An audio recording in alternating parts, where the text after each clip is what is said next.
एक शहर में दीनू नाम का व्यक्ति रहा करता था जो बहुत ज्यादा गरीब था।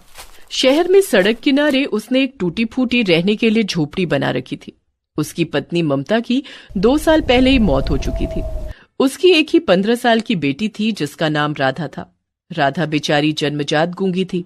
दीनू शहर में जमुना दास की कोठी में साफ सफाई का काम करता था और उस बेचारे को मेहनताने के नाम पर शाम का बचा हुआ खाना मिल जाता था।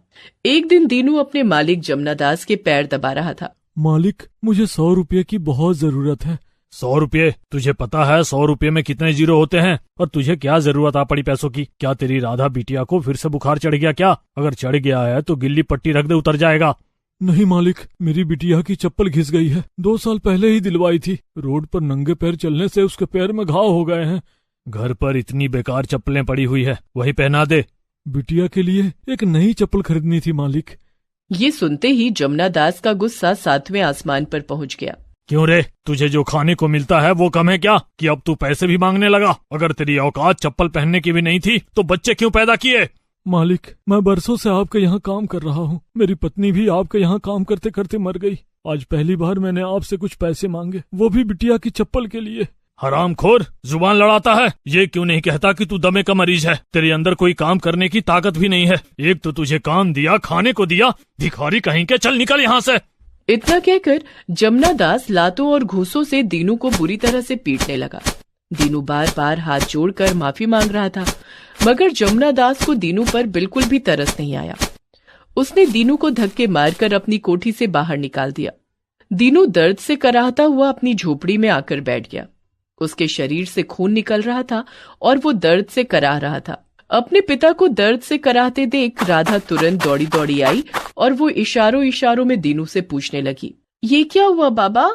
दीनू ने रोते हुए राधा से कहा, बिटिया, तेरे पैरों के जख्म देखकर मैंने मालिक से कुछ पैसे मांगे थे ताकि तेरे लिए बाजार से एक अच्छी सी चप्पल खरीद सकूं, मगर मालिक ने मुझे इस बात पर बहुत मारा। दीनू की बात सुनकर राधा की आंखों में आंसू आ गए और उसने इशारों इशारों से अपने पिता से कहा, मुझे चप्पल नहीं चाहिए बाबा, मैं ऐसे ही सही हूँ, मुझे कोई तकलीफ नहीं होती। राधा की बात सुनकर दीनू फूट फूट कर रोने लगा। बिटिया, मालिक ने मुझे धक्के देकर अपने घर से बाहर निकाल दिया और साथ में ये भी कहा कि कल से काम पर आने की कोई जरूरत नहीं है। अब हमारा क्या होगा? शाम हो गई है, तुझे भूख भी लगी होगी। मेरे पास तो इतने पैसे भी नहीं कि मैं तेरे लिए कुछ खाने को ले आऊं। काश तेरी माँ जिंदा होती बेटी, तो हम इतना मजबूर नहीं होते। राधा ने इशारों इशारों में अपने पिता से कहा कि उसे भूख नहीं है और वो आंखों में आंसू लिए एक फटे हुए कपड़े से दीनू के शरीर के बह रहे खून को साफ करने लगी। दीनू बहुत देर तक अपनी बेटी को देखकर रोता रहा और रोते रोते सो गया और राधा भी अपनी माँ को याद करते करते दीनू के पास ही सो गई। सुबह राधा की आंख खुली। उसने देखा उसका पिता दीनू अभी भी लेटा हुआ था। राधा ने अपने पिता को उठाया मगर दीनू नहीं उठा। कुछ देर बाद भी जब दीनू नहीं उठा तो राधा ने उसे फिर उठाया मगर दीनू नहीं उठा। राधा घबराकर बाहर भागी तो एक पुलिस वाला और कुछ वहीं के व्यक्ति बाहर खड़े थे। राधा ने घबराकर उसे इशारों में अपनी परेशानी बताई। पुलिस वाला और वो लोग झोपड़ी में आ गए। पुलिस वाले ने देखा तो दीनू मर चुका था। पुलिस वाले ने उन व्यक्तियों में से एक से कहा, ये तो मर चुका है, क्या इसका कोई रिश्तेदार है? इसका इसकी बेटी के अलावा कोई नहीं था साहब। इसकी पत्नी 2 साल पहले ही मर चुकी है बेचारी। अब इस लड़की का क्या होगा? मुझे तो सोच सोचकर दया आ रही है। ये बेचारा सेठ जमुना दास की कोठी में साफ सफाई का काम करता था। पुलिस वाले को उस लड़की को देखकर बहुत ज्यादा तरस आया। इस लड़की का इसके बाप के अलावा और कोई इस दुनिया में नहीं है। जब तक इस लड़की के लिए कोई इंतजाम नहीं हो जाता, मैं सेठ जमुना दास को बोल दूंगा कि इस लड़की को रख ले। आसपास के लोगों से चंदा इकट्ठा कर दीनू का अंतिम संस्कार कर दिया गया। वो पुलिस वाला राधा को सेठ जमुना दास के यहाँ पर ले गया। देखो, इसका बाप कल रात मर गया है। मुझे वहाँ के लोगों ने बताया कि दीनू तुम्हारे यहाँ साफ सफाई का काम करता था। जी, आपने बिल्कुल सही कहा। बेचारा बहुत अच्छा आदमी था। कल ही तो वो मुझसे अपनी बिटिया के लिए चप्पल खरीदने के लिए पैसे लेकर गया था। मैं तो उसका इंतजार कर रहा था। अब भगवान की मर्जी के आगे भला किसकी मर्जी चली है क्या? दीनू और उसकी पत्नी हमारे यहाँ सालों से काम करते आ रहे थे। मैं तो दीनू को इस घर का सदस्य समझता था। मैंने दीनू को कभी भी अपना नौकर नहीं समझा। मैं तो ये सोचकर तुम्हारे पास आया था कि जब तक इस लड़की के रहने के लिए कोई सही ठिकाना नहीं मिल जाता, मैं इसे तुम्हारे पास छोड़ दूंगा। लेकिन तुम तो बहुत अच्छे इंसान हो, इसीलिए आज से इस लड़की की जिम्मेदारी तुम ही संभालोगे। इतना कहकर वो पुलिस वाला राधा को छोड़कर वहाँ से चला गया। राधा अच्छी तरह से जानती थी कि जमुना दास झूठ बोल रहा है, मगर वो अंदर से बेहद टूटी हुई थी और बेचारी लाचार भी थी। वो चाहकर भी कुछ नहीं कर सकती थी। उसके पास चुप रहने के अलावा कोई चारा नहीं था, और वो तो बेचारी गूंगी भी थी, बोल भी नहीं सकती थी। जमुना दास की बीवी कांता ने सारी बातें सुन ली थी। क्या जरूरत थी उस पुलिस वाले के सामने अपनी बड़ाई पेश करने की? दीनू हमारे लिए क्या कम मुसीबत था कि एक और मुसीबत छोड़ गया? अरे तुम परेशान मत हो, मुझे क्या मालूम था कि वो पुलिस वाला इस लड़की को मेरे मत्थे मर जाएगा। राधा उस दिन के बाद वहीं पर रहने लगी। कांता राधा से घर का सारा काम करवाती और राधा को भूखा भी रखती। राधा चुपचाप उनका जुल्म सहकर खामोश रहती। कुछ दिन बाद कांता की बहन रहने के लिए आई। लक्ष्मी तो बहुत ज्यादा क्रूर स्वभाव की थी। वो जरा जरा सी बात पर राधा को पीटती। इस लड़की का कुछ करो, वरना तुम्हें इसकी शादी भी करनी पड़ेगी। तुम परेशान मत हो, मैंने इसका एक हल निकाला है। उस दिन बारिश हो रही थी और कांता ने राधा को जरा सी बात पर बुरी तरह से पीटा और उसे बारिश में खड़ा कर दिया। राधा बेचारी शाम तक भूखी प्यासी बारिश में खड़ी भीगती रही और वो बेहोश हो गई। कांता और लक्ष्मी ने एक कमरा जो बरसों से बंद पड़ा था, राधा को वहां पर बंद कर दिया और बाहर से ताला डाल दिया। राधा की आंख अचानक रात में खुली। कमरे में एक आईना था। अचानक उस आईने में रोशनी की किरणें फूटने लगी और उसमें से एक औरत निकलकर बाहर आ गई। उस औरत को देखकर राधा भागकर उसके गले लग गई। वो राधा की माँ थी। घबराओ मत बेटी, मैं आ गई हूँ ना। मैं जानती हूँ कि तुम्हारे साथ बहुत बुरा हुआ है, लेकिन अब तुम्हारे रोने का वक्त खत्म हो गया है। अब तुम्हारे हंसने का वक्त आ गया है। समझ लो बेटी कि बुरा वक्त टल गया। राधा ने इशारे से रोते हुए अपने पिता के बारे में बताया और अपने साथ हुए अत्याचारों के बारे में भी। मैं सब जानती हूँ बेटी, तुम्हारे पापा ने ही मुझे स्वर्ग से भेजा है तुम्हारी मदद करने के लिए। ममता ने अपना एक हाथ राधा के सामने किया। ममता के हाथ से रोशनी की किरणें फूटने लगी और राधा के चेहरे पर पड़ गईं। राधा को अपने अंदर अजीब सा बदलाव महसूस हुआ। राधा, अब तुम बोल सकती हो, अब तुम गूंगी नहीं रही, तुम सही हो गई हो बेटी। और राधा बोलने लगी, माँ, मैंने तुम्हें कितना याद किया, तुम मुझे छोड़कर कहाँ चली गई थी? मैं कहीं नहीं गई थी बेटी, मैं तो हमेशा से तुम्हारे पास ही थी। तुम घबराओ नहीं, अब मैं इन सब से बदला लेकर रहूंगी। तुम्हें भूख लगी है ना?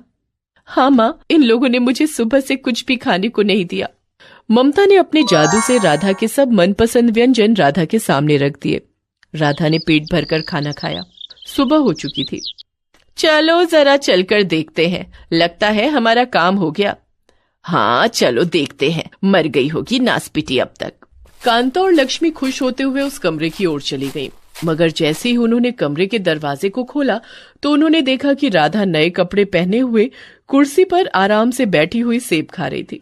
ये सब देखकर कांता और लक्ष्मी की हैरानी का ठिकाना नहीं रहा।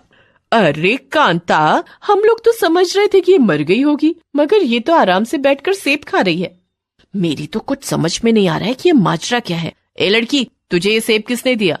राधा ने मुस्कुरा कर कहा, इसे मेरी माँ ने मुझे दिया है। राधा को बोलता देख कांता और लक्ष्मी को चक्कर आ गए। मैंने तो सुना था कि तू जन्मजात गूंगी है, लेकिन तू तो बोल रही है। इसका मतलब तू हम सबको बेवकूफ बना रही थी। ये तो हम बाद में इससे पूछ लेंगे, अब ये जिंदा बची गई है तो इसे काम पर लगा दो। राधा मुस्कुराकर ममता की ओर देख रही थी। ममता सिर्फ राधा को ही दिखाई दे रही थी। ममता ने राधा को उन दोनों के साथ जाने का इशारा कर दिया।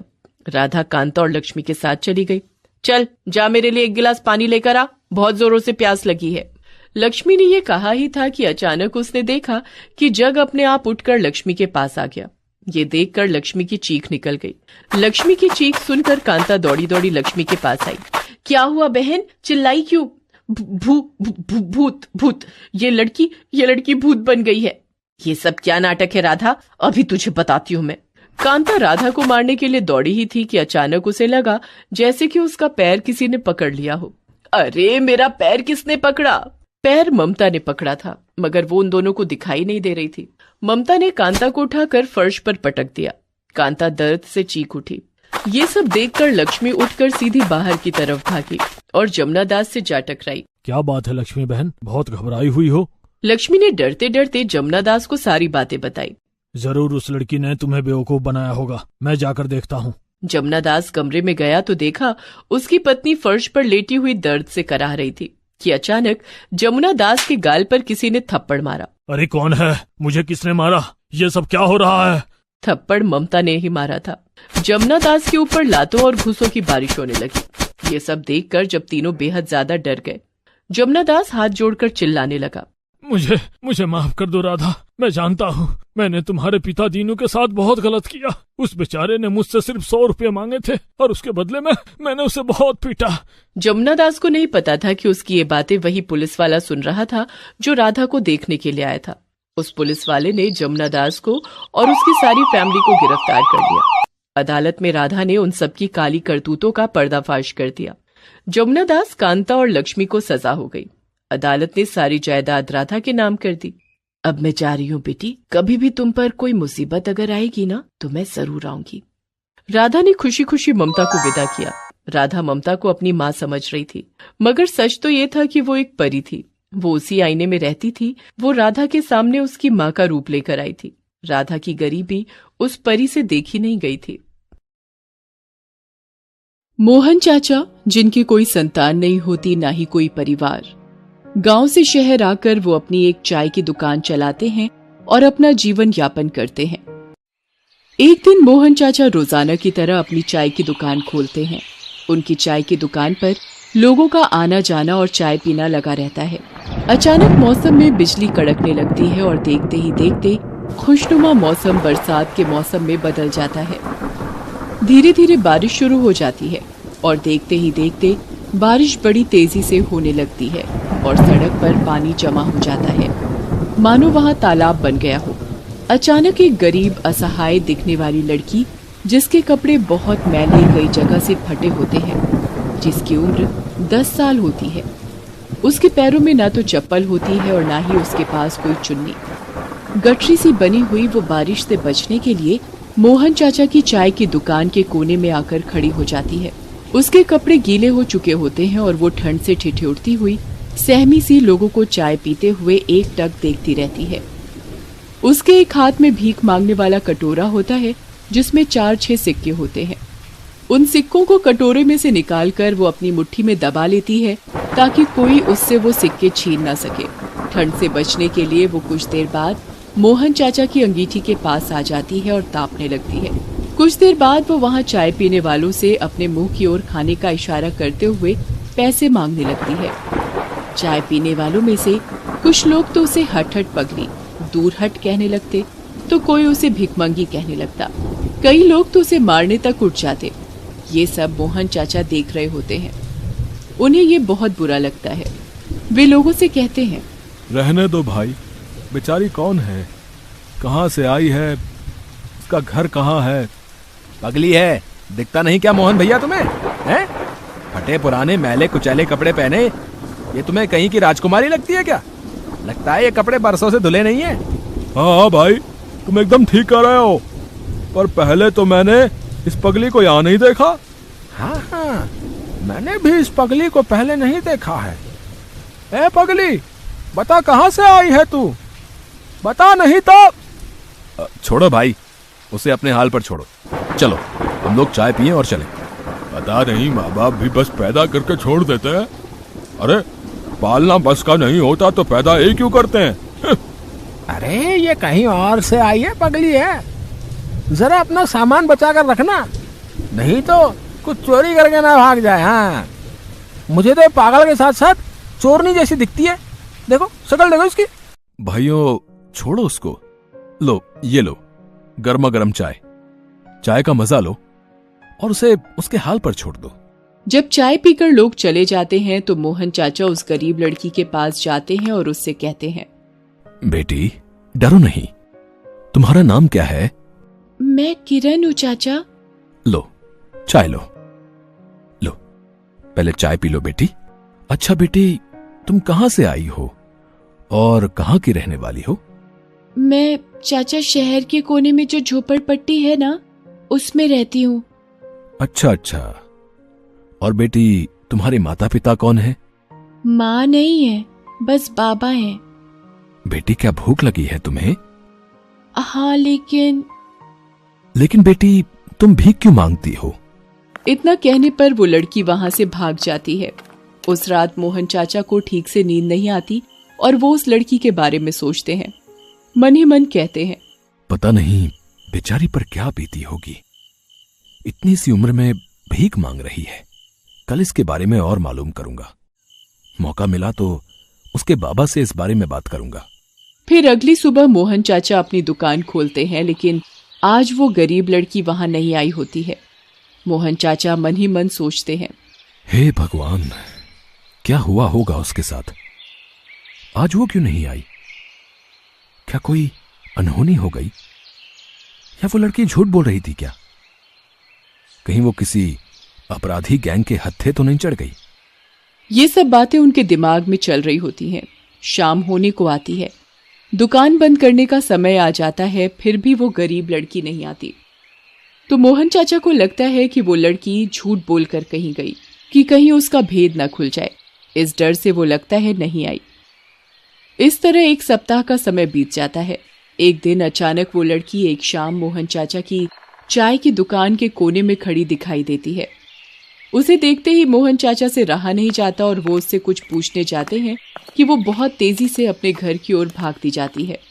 मोहन चाचा शाम को अपनी दुकान बंद करके आज उस गरीब झोपड़पट्टी में जाने का निश्चय करके जाते हैं। वो झोपड़पट्टी में कई गलियां पार कर चुके होते हैं, लेकिन उस गरीब लड़की का उसे पता नहीं चलता। फिर वो लोगों से पूछने लगते हैं। एक आदमी से मोहन चाचा, अरे सुनो भाई, यहाँ किरण नाम की कोई 10 बरस की लड़की रहती है जो पुराने फटे कपड़े पहने हुए रहती है। वो भीख भी मांगती है। कहीं आप भाई साहब, कहीं आप उस लड़की की बात तो नहीं कर रहे ना जिसकी माँ मर चुकी है और वो उसके पिता ही हैं? बेचारी किस्मत की मारी है भाई साहब। उसका ले दे के पिता ही है और कोई नहीं है, और वो भी बहुत दिनों से बीमार है। पता नहीं कब टपक पड़े। टपक पड़े मतलब? अरे टपक पड़े का मतलब नहीं जानते क्या बाबूजी आप? अरे मतलब मर जाए। अरे भाई, अगर आप उसके घर तक पहुंचा दो तो आपकी बड़ी मेहरबानी होगी। ठीक है, चलो बताता हूँ, लेकिन इसके बदले मुझे क्या मिलेगा भाई साहब? लो भाई, ये लो 50 रुपए, अब तो ले चलो उसके घर। फिर वे कुछ देर में किरण के घर के पास जाते हैं। फिर वो आदमी वहां से चला जाता है। एक टूटी फूटी झोपड़ी में जाकर देखते हैं तो उसे सामान के नाम पर एक पानी पीने वाला मटका, 2-4 बर्तन और कुछ पुराने टूटे हुए अद्भुत मिट्टी का सामान, एक टूटी खाट जिस पर एक फटी हुई चद्दर होती है, जिस पर किरण के पिता बीमारी से ग्रस्त पड़े होते हैं। पास ही किरण पिता के पैरों के किनारे अपना सिर रख बैठी होती है। अरे बेटी, कब तक तू अपने पिता का बोझ अपने कंधों पर उठाती फिरेगी? मुझे मौत भी तो नहीं आती। नहीं पापा, ऐसा ना बोलो। बताओ, तुम्हारे बिना इस दुनिया में मेरा कोई और नहीं है। माँ तो पहले ही चल बसी और अब तुम ऐसा कह रहे हो। ऐसा कहते हुए किरण रो पड़ती है। तभी मोहन चाचा किरण के घर के अंदर आ जाते हैं। किरण मोहन चाचा को देखते ही पहचान लेती है और झट से बोल उठती है, मोहन चाचा, आप और यहाँ चाचा? बाबा, ओ बाबा, देखो मोहन चाचा आए हैं। उठो नहीं भाई, मैं मोहन हूं। यहां से कुछ दूर एक चाय की दुकान चलाता हूं। कई दिनों से ये बिटिया दिखाई नहीं दी। मैंने सोचा ये किसी मुसीबत में तो नहीं है, इसका पता लगाने चला आया। अच्छा हुआ बाबूजी आप आ गए। अब मैं समझ गया कि बिटिया क्यों एक सप्ताह तक नहीं आई। आपकी देखभाल में लगी होगी। अब आप चिंता ना करें। वैसे तो मेरा कोई परिवार नहीं है, न ही कोई बेटी। अगर आप बुरा ना माने तो मैं इसे अपनी ही बेटी मानूं और आपको अपना भाई। क्या कह रहे हो बाबूजी? मुझ गरीब के पास तो खाने के लिए 2 वक्त की रोटी भी नहीं।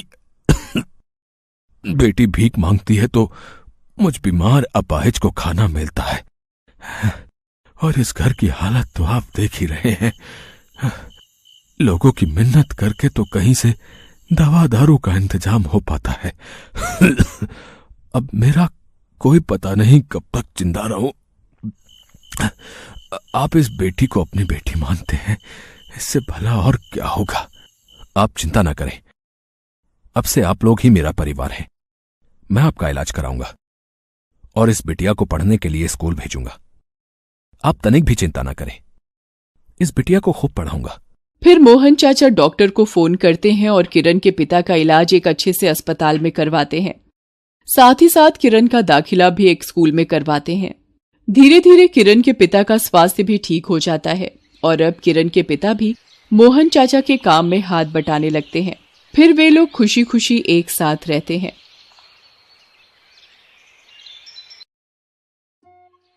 निहारपुर गांव में एक रोशनी नाम की बूढ़ी औरत रहती थी। उसके परिवार में कोई नहीं था। वो अकेली ही गांव से गोबर इकट्ठा करके और उसके उपले बना के बेचती थी। उसी से उसका गुजारा चलता था। मेरे हाथों के बने उपले ले लो, एक उपले में पूरा खाना बनेगा। ले लो रे, उपले ले लो। अरे काकी रुको, अपना भारी भरकम उपला मुझे भी देकर जाओ। आज नए चूल्हे में खाना बनाऊंगी, इसीलिए सोचा आपके बने ताजा उपले ही जला के नए चूल्हे की शुरुआत करूं। हाँ हाँ, क्यों नहीं, मेरा एक ही उपला तुम्हारा सारा खाना बना देगा।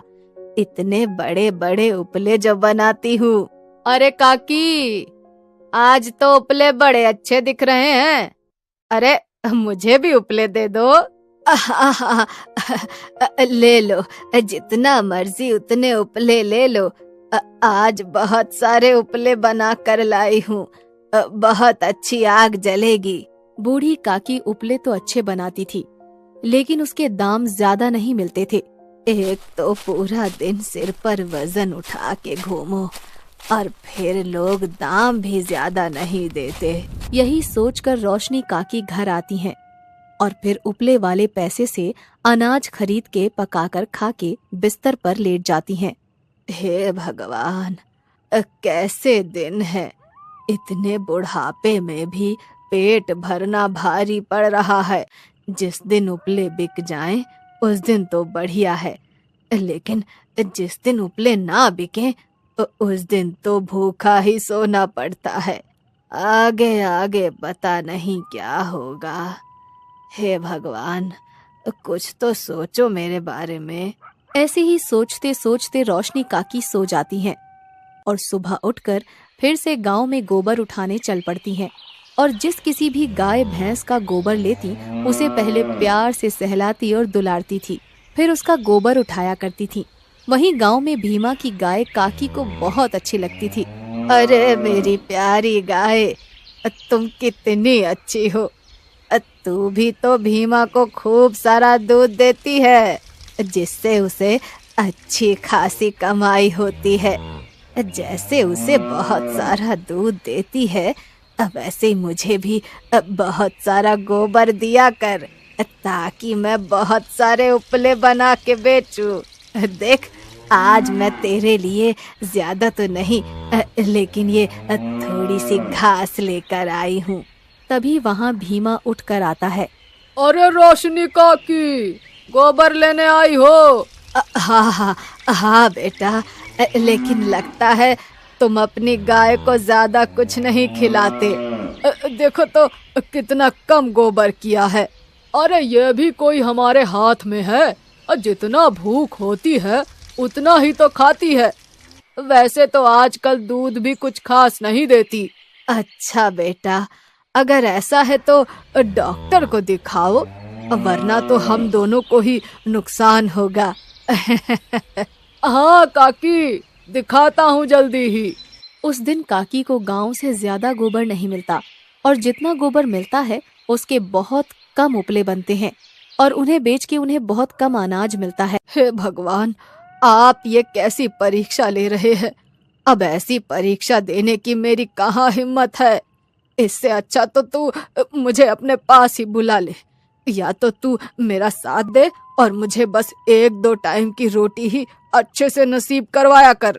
उस दिन बूढ़ी काकी आधा पेट खाना खाकर ही सो जाती हैं।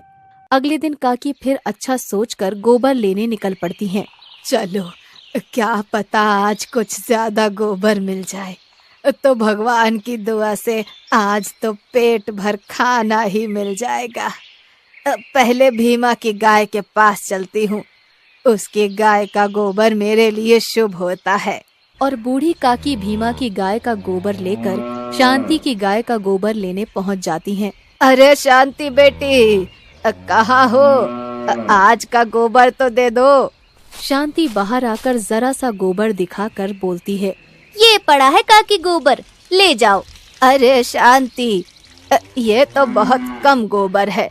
क्या हुआ गाय को? कुछ खिलाती नहीं क्या? अब जितना बस में है उतना ही तो खिला देती हूँ।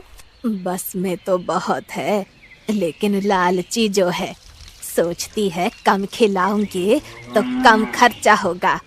आजकल के लोग भी कैसे हैं, अब फायदा पूरा चाहिए लेकिन पैसा जरा भी खर्च ना करने को पड़े। और काकी मुंह बनाते हुए वहाँ से चली जाती हैं।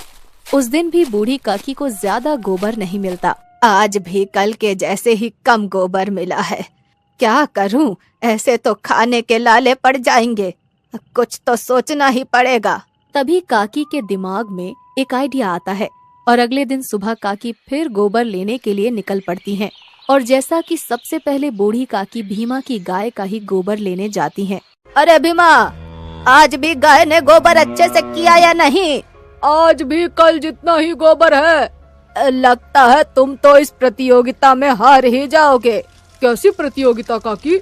मैं पास के सरकारी जानवरों के अस्पताल में कल गोबर लेने गई थी। वहाँ 1-2 गाय बंधी हुई थी तो सोचा गोबर ले चलूं। तब मैंने डॉक्टर को बात करते हुए सुना कि जो अपनी गाय को सबसे ज्यादा खाना खिलाएगा और जिसकी गाय या भैंस सेहत में सबसे अच्छी होगी उसको सरकार 5 लाख का इनाम देगी। अच्छा, ऐसा है क्या काकी? ठीक है, और फिर तो 5 लाख रुपए मैं ही जीतूंगा। कल से गाय को भरमार खिलाऊंगा। अब मिलेगा मुझे बहुत सारा गोबर। और एक एक करके सब गाय भैंसों वालों के कान में काकी ये बात डाल देती हैं और सब उस दिन अपनी गाय को खूब सारा चारा खिलाते हैं। 3 टाइम की जगह 5-5 टाइम गाय को चारा डालते हैं। और फिर अगले दिन जब रोशनी काकी गोबर लेने भीमा के घर जाती हैं। अरे ओ भीमा, अरे गोबर तो दे दो। हाँ हाँ काकी, ये रहा, उठा लो। काकी गोबर देखकर बहुत खुश होती हैं। अरे वाह, आज तो बहुत सारा गोबर किया है तुम्हारी गाय ने।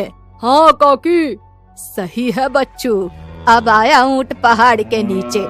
अब तुम खिलाओ और मैं गोबर इकट्ठा करूंगी। कुछ दिन तो सब ठीक चलता है, लेकिन बूढ़ी काकी का लालच और बढ़ जाता है और वो भीमा को बोलती हैं। क्या बात है भीमा, अब तुम्हारी गाय तो कुछ कमजोर सी लग रही है। अब क्या करूँ काकी, कितना चारा तो खिलाता हूँ, अब उसके पेट में जितनी जगह होगी वो उतना ही तो खाएगी। अरे तुम्हें पता है, पास वाली शांति तो अपनी गाय को घी पिलाती है जिससे उसकी गाय बार बार गोबर करती है और गाय का पेट खाली होते ही वो फिर से खाना खाने लगती है। लेकिन काकी, उससे तो गाय का पेट खराब हो जाएगा। अरे पागल है तू भी, बिल्कुल पागल का पागल ही है। वो डॉक्टर के पास गई थी, डॉक्टर ने ही उसे ये उपाय बताया, लेकिन उसने मुझे किसी को बताने से मना किया था। तू तो अपना ही बच्चा है, इसीलिए तुझे बता रही हूँ। काकी, तुम कितना सोचती हो मेरे बारे में। मैं भी ऐसा ही करता हूँ। और ऐसे ही रोशनी एक बार फिर से सबको झूठ बोलकर घी पिलाने वाली बात सारे गांव में फैला देती है और सब उसकी बातों में आकर ऐसा ही करने लगते हैं। तभी एक दिन, अरे शांति बहन, क्या तुम्हारी गाय भी बीमार है? अब मेरी गाय को तो पता नहीं क्या हो गया है, 2 दिन से बहुत बीमार सी लग रही है।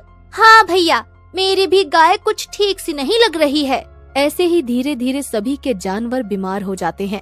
सभी मिल के गाँव के सरपंच के पास जाते हैं और सरपंच ने बड़े जानवर के हॉस्पिटल से डॉक्टर को बुलवाया।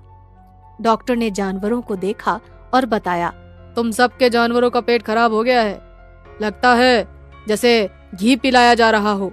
तभी भीमा धीरे से डॉक्टर के कान में जाकर बोलता है, लेकिन डॉक्टर साहब, आपने ही तो कहा था कि अगर गाय और भैंस वाली प्रतियोगिता जीतनी है तो गाय भैंस की अच्छी सेहत के लिए उन्हें घी पिलाओ ताकि वो बार बार गोबर करें और बार बार चारा खा सकें। तुम पागल हो? तुम्हें पता है घी पीने से जानवरों का पेट खराब हो जाता है। और मैंने ऐसा कब कहा? और कौन सी प्रतियोगिता की बात कर रहे हो? किसी ने तुम्हें पागल बनाया है। लेकिन तभी भीमा को सारी बात समझ आ जाती है और वो सभी गांव वालों को बताता है। भाइयों, मेरी बात ध्यान से सुनो। क्या तुम लोगों को भी रोशनी काकी ने गाय भैंस की प्रतियोगिता के बारे में बताया था? काकी ने ही ये सारी बात गांव में फैलाई थी ताकि उन्हें और ज्यादा गोबर मिल सके। इसीलिए काकी ने हम सबके साथ ऐसा किया। सब मिलकर काकी के पास जाते हैं और डॉक्टर भी उनके साथ जाता है। क्यों काकी, कौन सी प्रतियोगिता की बात कर रही थी? सब गांव वालों को पागल बना के उनके जानवरों से ज्यादा गोबर का लालच किया तुमने। अब हम में से कोई भी तुम्हें अपने गाय भैंसों का गोबर नहीं देगा। काकी को अपनी गलती पर बहुत पछतावा होता है और वो सबसे माफी मांगती हैं, लेकिन कोई उन्हें माफ नहीं करता और सब अनदेखा करके वहाँ से चले जाते हैं।